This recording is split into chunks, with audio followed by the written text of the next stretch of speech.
Ganga versus मंगा, लालची बहू, मैजिक माइक्रोवन। एक दिन मंगा चूल्हे पर खाना रखकर जाकर टीवी पर सीरियल देख रही थी। सीरियल देखते देखते उसने चूल्हे पर खाना जलने पर भी ध्यान नहीं दिया। चूल्हे पर खाना जलता देख गंगा वहाँ दौड़ती हुई चली आई। ये क्या, खाना जलकर इतनी बदबू आ रही है और तुम सीरियल देख रही हो? क्या तुम इस दुनिया में हो? कहते हुए मंगा को हिलाने लगी। ठहरो सासू माँ, ये सीरियल बहुत इंटरेस्टिंग है। 6 महीनों से देख रही हूँ। ये औरत जाकर दरवाजा खोलेगी या नहीं, ये मुझे देखना है। ये सुनकर गंगा ने कहा, ठीक है, ये सब तो चलता रहेगा, लेकिन खाने का क्या? यही तो परेशानी है सासू माँ। आपका बेटा और ससुर जी खाना खाने के लिए अभी खेत से आते ही होंगे। तुम्हारे ससुर का तो पता नहीं, पर मेरा बेटा भूख लगने पर रुकने वाला नहीं है। हो, अब क्या करना है मुझे अच्छे से पता है। कहते हुए अपने पुराने बक्से से एक माइक्रो ओवन लेकर आती है। ये देखकर मंगा चौंक जाती है। उतने में ही खेत से रवि और उनके ससुर जी लौट आते हैं। अरे मुझे बहुत भूख लग रही है, जल्दी से खाना दे दो। अगर हम इस माइक्रो ओवन में खाना पकाएंगे फिर भी इसे पकने में 10 मिनट लगेंगे। अब क्या करेंगे? कहकर परेशान होने लगी। देखो, तुम परेशान मत हो, ये जादुई माइक्रो ओवन है। इसमें तुम्हें जो सब्जी पकानी हो, बस उसका नाम लिखकर इसमें डालने पर तुम जो भी लिखकर डालोगी वो गर्मा गर्म पक जाएगा। कहते हुए कागज के टुकड़े पर राइस लिखकर ओवन में डालती है। इतने में ही ओवन खोलने पर गरम खाना तैयार हो गया। इसी तरह बाकी चीजें भी नाम लिखकर डालने पर पककर बाहर तैयार आती है। सासू माँ, आप मुझे ये माइक्रो ओवन तोहफे में दे दो ना। तुम्हें अगर मैं ये दूंगी तो तुम तो मेरे लिए ही बड़ी परेशानी बन जाओगी। इसे तुम्हें देने पर तुम इस घर में चूल्हे को जलने ही नहीं दोगी। सुनिए ना सासू माँ, कसम खाकर कहती हूँ, सिर्फ रविवार को ही कुछ स्पेशल बनाने के लिए इसे इस्तेमाल करूंगी। इसे दे दो ना, कहकर विनती करने लगती है। ठीक है कहकर गंगा उसे माइक्रो ओवन दे देती है और सिर्फ रविवार को इस्तेमाल करने के लिए कहती है। लेकिन मंगा उसका इस्तेमाल हर रोज करने लगती है। एक दिन खाना ना बनने पर गंगा ने मंगा से पूछा, अरे बहू, सुबह से दोपहर होने लगी, अभी तक तुमने खाना नहीं बनाया? उतने में ही आराम से बैठी हुई मंगा ने कहा, बना लेंगे सासू माँ, क्या परेशानी है? उस माइक्रो ओवन में चिट्ठी लिखेंगे और डालेंगे तो गर्मा गर्म खाना मिल जाएगा। हम ये काम तो किसी भी वक्त कर सकते हैं ना। तुम्हें अब कुछ नहीं महसूस होगा, कहते हुए चली जाती है। सभी लोग खाना खाने बैठ जाते हैं। मंगा उस माइक्रो ओवन में हैदराबादी दम बिरयानी कहकर एक चिट्ठी पर लिखकर डाल देती है, लेकिन ओवन में से कुछ भी बाहर नहीं आता। तभी उसका पति कहता है, खाने के लिए बैठकर 10 मिनट हो गए हैं, आज खाना खिलाओगी या नहीं? मंगा परेशान हो जाती है। तभी गंगा हंसते हुए अंदर आती है। क्या हुआ, ओवन काम नहीं कर रहा है क्या? कैसे करेगा? उसने जो खाना दिया है उसमें अभी थोड़ा सा बाकी है। उस खाने के खत्म होने पर ही वो दूसरी नई चीज देगा, और अगर हम उस खाने को फेंक देंगे तो वो नाराज हो जाएगा और फिर कभी कोई भी चीज नहीं देगा। यह सुनकर मंगा को बहुत गुस्सा आता है। वो कुछ नहीं करती, बस बचे हुए खाने को खा लेती है।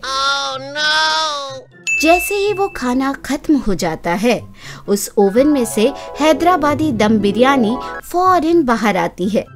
उस लजीज बिरयानी के सामने होने पर भी मंगा उसे खा नहीं पाती।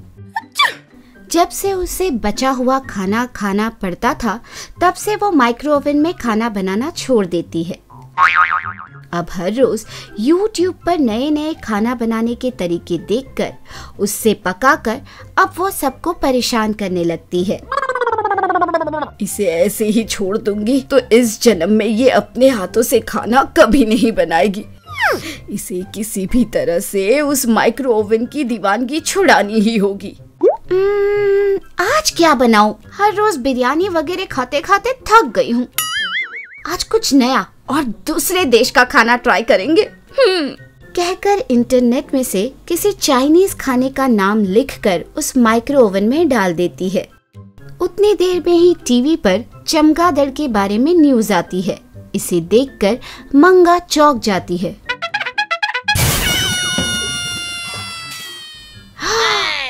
ये चाइना वालों को कुछ अच्छी चीज नहीं मिली खाने को। अब इसका क्या करूं? इसे ना तो मैं हाँ कह सकती हूँ और ना कह सकती हूँ, और अगर इसे फेंक दूंगी तो ये माइक्रो ओवन फिर कभी काम नहीं करेगा। अब मैं क्या करूं? उसे परेशान देखकर गंगा खूब हंसने लगती है। ये माइक्रो ओवन नहीं रहता तो अच्छे से पकाकर खाना खा सकते हैं। ऐसी चीजों को खाकर मैं अपनी जान दांव पे नहीं लगाऊंगी। मंगा भी वह खाना फेंक देती है। उसे देखकर गंगा बहुत खुश होती है और उस ओवन को अपने पुराने बक्से में वापस रख देती है। अब मुझे सुकून मिला। अगली बार मेरी पगली बहू ने फिर से कुछ गड़बड़ की तो इसे जादुई पलंग पर बिठाकर चाइना भेज दूंगी।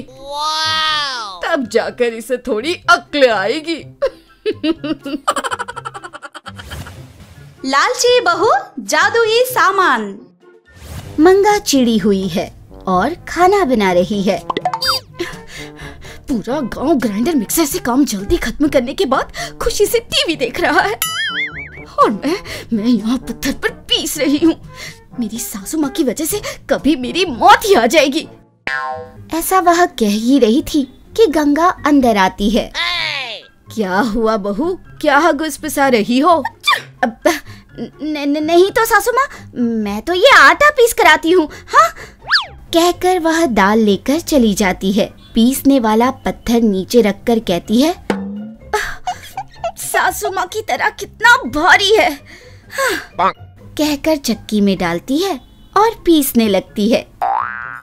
सिलबट्टे को अलग से फेंकती है और जोर से आवाज आती है। उसे सुनकर गंगा वहाँ आती है। ऐसा करोगी तो हमारे ही पत्थर खराब होंगे ना? अब मैंने तो कुछ नहीं किया सासू माँ, आप खुद सिलबट्टे से पूछ लीजिए। हाँ हाँ पूछूंगी, जरूर पूछूंगी। उस दिन दोपहर को मंगा कपड़े पछाड़ रही थी।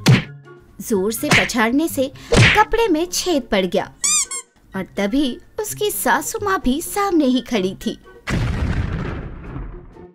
मेरी सोने जैसी साड़ी फाड़ दी। हे भगवान! मैं क्या करूं सासू माँ? ये पत्थर ही ऐसा है। कितने सारे कपड़े फट गए इस पत्थर की वजह से। कहकर सारा इल्जाम पत्थर पर डाल दिया। बाद में उसी दिन वो मिर्ची कूट रही थी। वो इतनी जोर से मिर्च कूट रही थी कि उसकी आवाज से सास ने कहा, अरे इतनी जोर से क्यों कूट रही है? मैं तो आराम से ही कूट रही हूँ सासू माँ। ये सिलबट्टा मेरी बात ही नहीं सुन रहा, खुद अपनी ही कर रहा है। इसमें मेरी क्या गलती है? कहकर जोर जोर से कूटने लगी। अच्छा ऐसा है, होगा ही, तू क्यों झूठ बोलेगी? कहकर उन्होंने एक मंत्र पढ़ा। मंत्र पढ़ते ही सिलबट्टे में जैसे जान आ गई। सिलबट्टे से हवा चली और उसकी सारी मिर्ची बहू की आंख में जा गिरी। मिर्ची! ओह मिर्ची! मेरी आंखें जल गई। Oh no! कहकर वह चिल्लाने लगी। वो चीख रही थी और इधर उधर भाग रही थी और सिलबट्टा खुद गोल घूम रहा था और मंगा के पैर पे आ गिरा। मेरा पैर, ओह भगवान, मेरा पैर। मंगा के सामने सिलबट्टा हंस रहा था। हाँ? आश्चर्य से वो देखने लगी। तभी गंगा वहाँ आती है। क्या हुआ? यह पूछने लगी। तब सिलबट्टा बोला, अरे मैं ही आकर इस सिलबट्टी के ऊपर खासा, तभी ये मिर्ची जाकर उसकी आंख में जा गिरी। इसमें उसका कोई कसूर नहीं। तभी सिलबट्टे का मूसल बोला, मैं अपने आप डोलते हुए आकर मंगा के पांव पर आ गिरा। आंखों के सामने बात कर रहे सिलबट्टे को देखकर मंगा को सारी बात समझ आ गई। क्यों सासू माँ, आपके पास जादू है इसलिए आप मुझे सता रही हैं, है ना? मैं तो ऐसे ही बोल रही थी और आपने मैजिक से उसे सच बनाकर मेरी आंखें जला दी। मैं आपको बाद में देख लूंगी। हमें यकीन है कि इस एपिसोड ने भी आपको खूब हंसाया होगा। तो देर किस बात की, बजाओ घंटी और करो सब्सक्राइब।